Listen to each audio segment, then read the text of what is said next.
कपिल भगवान ने अपनी मां को कुछ नियम बताए। आप किसी भी योग में लगो, चाहे ज्ञान योग में, चाहे कर्म योग में, चाहे भक्ति योग में, किसी भी योग में अगर आप सफलता चाहते हैं तो आपको कुछ नियमों का पालन अनिवार्य रूप से करना चाहिए। कपिल भगवान कहते हैं, हे मां, योगस्य लक्षणम बक्षे सबीजस्य नृपात्मजे मनो येनैव विधिना प्रसन्नम याति सत्पथम। योग में सफलता प्राप्त हो इसके लिए हमें क्या करना चाहिए? आप अगर भक्ति योग कर रहे हैं, भगवान की शरणागति करके, दीक्षा लेकर के, भगवान की भक्ति में लग करके आत्म कल्याण चाहते हैं, तब भी आपको इन सारे नियमों का पालन करना चाहिए। वो नियम कौन हैं? बोले सामान्यतया सभी को इन नियमों का पालन करना चाहिए। पहला नियम कपिल भगवान कहते हैं, स्वधर्माचरणम शक्त्या। अपनी शक्ति के अनुकूल अपने स्वधर्म का पालन करना चाहिए। यहीं से शुरुआत की है कपिल भगवान ने। स्वधर्माचरणम शक्त्या विधर्माच्च निवर्तनम दैवाल्लब्धेन संतोषः आत्मविच्चरणार्चनम। स्वधर्माचरणम शक्त्या, अपनी शक्ति के अनुकूल अपने स्वधर्म का पालन करना चाहिए। ये स्वधर्म क्या है? किस स्वधर्म का हम पालन करें? बोले इसी स्वधर्म को समझाने के लिए भगवान कृष्ण ने अर्जुन को 18 अध्याय में गीता का उपदेश किया है। पूरी गीता केवल स्वधर्म को बताती है बस। स्वधर्म माने स्व माने अपना, और धर्म माने धर्म माने अपना धर्म। आप अपने धर्म का पालन करो। अब प्रश्न यह है कि आपका अपना धर्म क्या है? तो स्वधर्म की परिभाषा यही है कि जो जिस वर्ण में, जिस जाति में, जिस कुल में उत्पन्न हुआ है, उसके लिए शास्त्र सम्मत जो कर्म है, जो धर्म है, वही उसका स्वधर्म है। अर्जुन क्षत्रिय है लेकिन युद्ध करने को तैयार नहीं। अर्जुन ने कहा मैं युद्ध नहीं करूंगा। गांडीवम संस्रते हस्तात् त्वक्चैव परिदह्यते। अर्जुन ने कहा हम युद्ध नहीं करेंगे। इन अपने श्रेष्ठ पुरुषों को मार करके, इनके रक्त से रंजित राज्य को लेकर के मैं सुखी नहीं हो पाऊंगा, इसलिए मैं युद्ध नहीं करूंगा। भगवान ने कहा युद्ध नहीं करोगे तो क्या खाओगे? तुम्हारी जीविका कैसे चलेगी?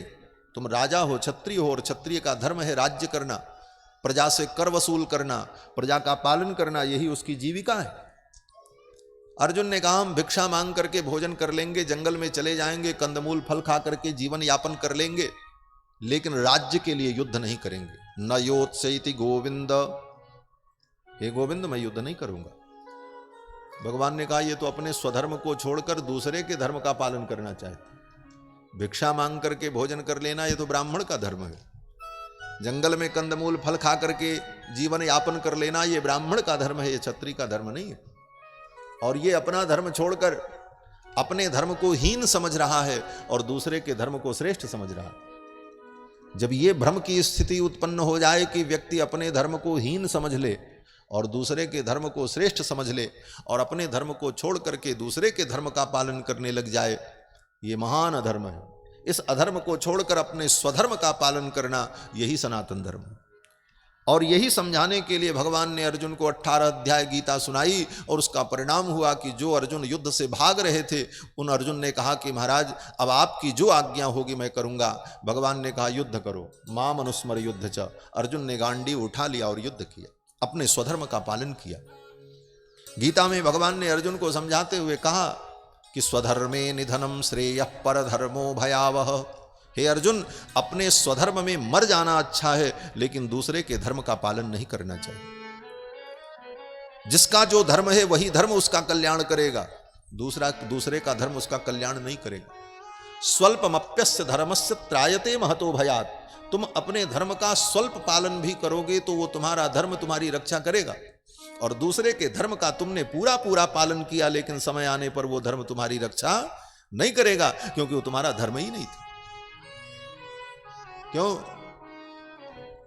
बोले आपकी नौकरी लगी है शिक्षा विभाग में।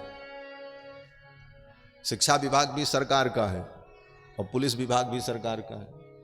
तो पुलिस कहे कि हम भी सरकारी कर्मचारी हैं, शिक्षक भी सरकारी कर्मचारी, तो हम जाकर के उसके जगह पे पढ़ावें, और पुलिस वाला वो पढ़ाने वाला मास्टर कहे हम जाकर के पुलिस बन करके वहाँ ड्यूटी करें। बोले दोनों गड़बड़ कर रहे हैं। अपने अपने धर्म का पालन करो, जिसके लिए जो धर्म है। स्वधर्मे निधनम श्रेयः परधर्मो भयावह, तो अपने स्वधर्म का पालन करना। अपने स्वधर्म का पूरा पालन न हो सके कोई बात नहीं, जितना हो उतना ही करो, लेकिन अपने स्वधर्म में रहो, दूसरे के धर्म का पालन नहीं। इसीलिए यहां पर कपिल भगवान ने यही कहा, स्वधर्माचरणम शक्त्या। शक्त्या का मतलब अपनी शक्ति के अनुकूल जितना हो सके, पूरा नहीं हो रहा कोई बात नहीं, प्रयास करो, लेकिन अपने ही धर्म का पालन करो। स्वधर्माचरणम शक्त्या विधर्माच्च निवर्तनम, और दूसरे के धर्म का निवर्तन करो, दूसरे के धर्म का त्याग करो। भगवान श्री राम ने 11,000 वर्ष तक अयोध्या के सिंहासन पर आरूढ़ होकर के केवल एक काम किया है।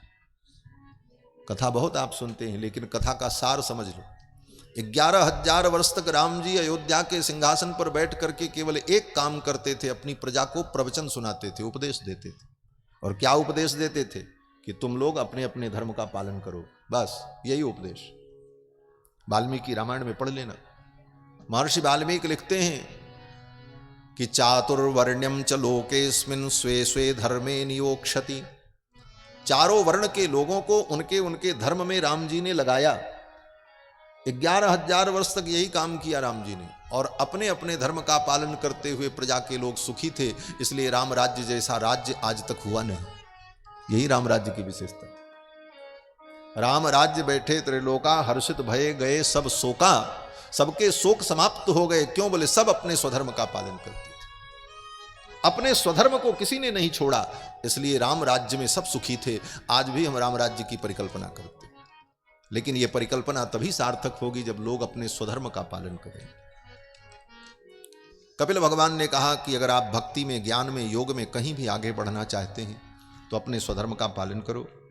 और दैवाल्लब्धेन संतोष, प्रारब्ध से तुम्हें जो मिला है उसमें संतुष्ट रहना सीखो, हाय हाय मत करो। आत्मविद चरणार्चनम, जो आत्म तत्व को जानने वाले हैं ऐसे महापुरुषों के चरणों की सेवा करो। और मित मेध्यादनम सस्वद विविक्त क्षेम सेवनम, ये बड़ा अद्भुत विषय है। कपिल भगवान कहते हैं कि मां, किसी भी योग में व्यक्ति को सफलता तब मिलती है जब वो सीमित और पवित्र आहार करता है।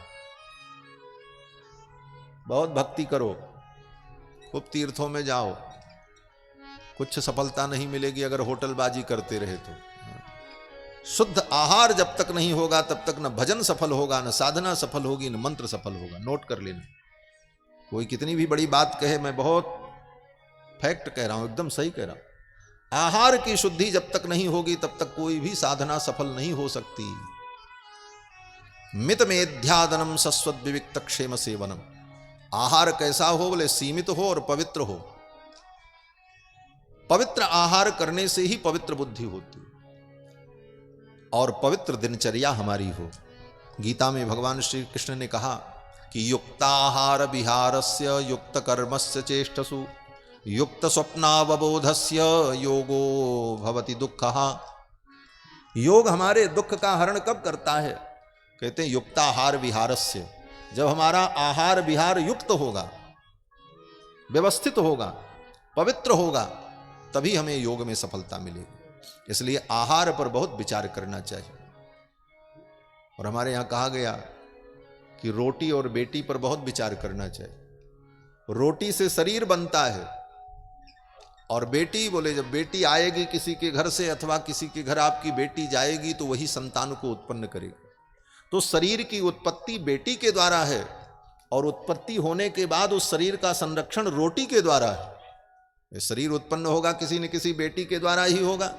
कोई बेटी ही जन्म देगी किसी को, चाहे बेटा को जन्म दे चाहे बेटी को जन्म दे, जन्म देने वाली तो बेटी ही होगी। और जन्म देने के बाद उस बालक का भरण पोषण कैसे होगा, वो जीवन जिएगा कैसे? बोले रोटी से। रोटी माने भोजन।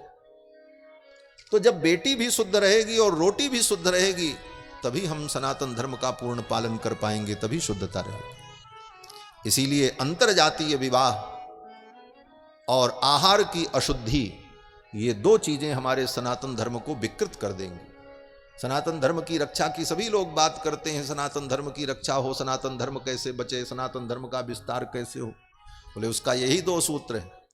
इन दो सूत्रों को अगर आप पकड़ करके सुरक्षित रखे रहेंगे तो सनातन धर्म आपका सुरक्षित है। क्या बोले? रोटी और बेटी। अंतर जातीय विवाह से बचकर अपने वर्ण और धर्म के अनुकूल हम विवाह संबंध करें और आहार की शुद्धि बनी रहे, हमारा आहार शुद्ध बना रहे तो हमारा सनातन धर्म सुरक्षित रहेगा, कहीं भी कोई विकृति नहीं आएगी। समय पर बड़े बड़े महापुरुष प्रकट होंगे जो मार्गदर्शन करते रहेंगे और सनातन धर्म अनादिकाल से है और अनंत काल तक रहेगा। लेकिन दो चीजों को बचाना होगा, रोटी और बेटी। और आज इन्हीं दो चीजों पर प्रहार है।